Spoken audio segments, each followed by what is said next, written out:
నిందితుడు తిరగబడ్డాడు పోలీసులపై. బ్రేకింగ్ న్యూస్ మనకంతోంది. మర్డర్ కేసులో సీన్ రీకన్స్ట్రక్షన్ కోసం తీసుకువెళ్తే నిందితుడు తిరగబడ్డాడు. తప్పించుకొని పారిపోవడానికి పోలీసులపైనే దాడికి తెగబడ్డాడు. పరిస్థితి అదుపు తప్పిపోవడంతో సిఐ కాల్పులు జరిపారు. బుల్లెట్ నేరుగా అతని కాల్లోకి దూసుకువెళ్లింది.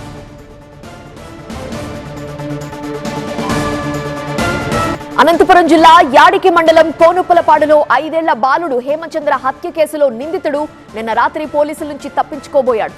రాత్రి సీన్ రీకన్స్ట్రక్షన్ కోసం సర్వేష్ ని కుందనకోట అటవీ ప్రాంతానికి తీసుకువెళ్లినప్పుడు అక్కడ ఊహించని ఘటన జరిగింది.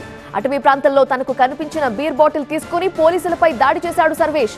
దీంతో పెద్దవడుగూరు సిఐ రామసుబ్బయ్య కాల్పులు జరిపారు. ఓ బుల్లెట్ సర్వేష్ కాల్లోకి దూసుకువెళ్లింది. ప్రస్తుతం అతన్ని తాడిపత్రి హాస్పిటల్ తరలించి చికిత్స అందిస్తున్నారు.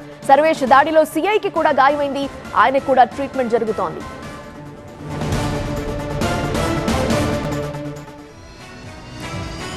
పూర్తి వివరాలు అందించడానికి మా ప్రతినిధి సిద్ధంగా ఉన్నారు. సో నరేష్, ఏం జరిగింది? సర్వేష్ ఎందుకలా దాడి చేశాడు? పారిపోవడానికి ప్రయత్నించినట్లుగా తెలుస్తోంది. పోలీసులు ఏమంటున్నారు? ఎలాంటి చర్యలు తీసుకోబోతున్నారు? ప్రస్తుతానికి అయితే కొద్దిసేపటికైతే తాడిపత్రి ప్రభుత్వ ఆసుపత్రికి నిందితుడు సర్వేష్ తో పాటు ఎవరైతే పోలీసులు గాయపడ్డారు సిఐ రామసుబ్బయ్యతో పాటు ఒక కానిస్టేబుల్ వెంకటేష్ నాయక్ కూడా తాడిపత్రి ప్రభుత్వ ఆసుపత్రిలో చికిత్స అందిస్తున్నారు.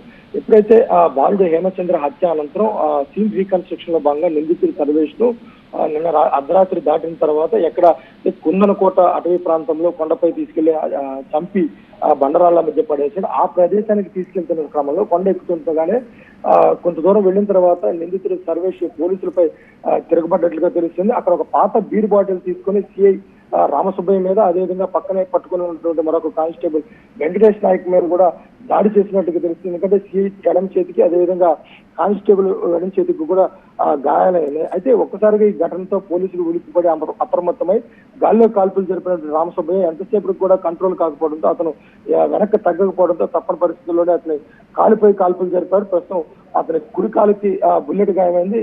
తీవ్రంగా గాయపడినటువంటి సర్వేష్ ఉన్నాడు నిందితుడు. అతన్ని తాడిపత్రి ప్రభుత్వ ఆసుపత్రి తీసుకొచ్చారు. మరోవైపు కొద్దిసేపటి క్రితం అటు తాడిపత్రి అడిషనల్ ఎస్పీ రోహిత్ కుమార్ చౌదరి కూడా తాడిపత్రి ప్రభుత్వ ఆసుపత్రికి చేరుకొని నిందితుడు, అదేవిధంగా ఇద్దరు పోలీసు అధికారులు ఎవరైతే ఉన్నారో వారికి అందుతున్న చికిత్స కూడా అడిగి తెలుసుకున్నారు. తీవ్రంగా రక్తస్రావం అవడంతో అనంతపురం ప్రభుత్వ ఆసుపత్రి కూడా తరలించే అవకాశం అయితే కనిపిస్తుంది.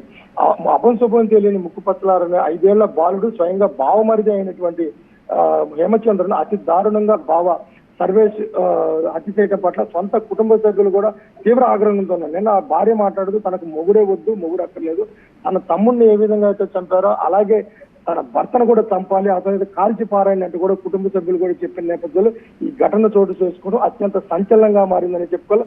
ప్రస్తుతానికైతే మాత్రం పోలీసులు, అదేవిధంగా గాయపడ్డ పోలీసులకి, అదేవిధంగా నిందితుడు సర్వేష్ కి అయితే తాడిపత్రి ప్రభుత్వ ఆసుపత్రిలో చికిత్స అందిస్తున్నారు.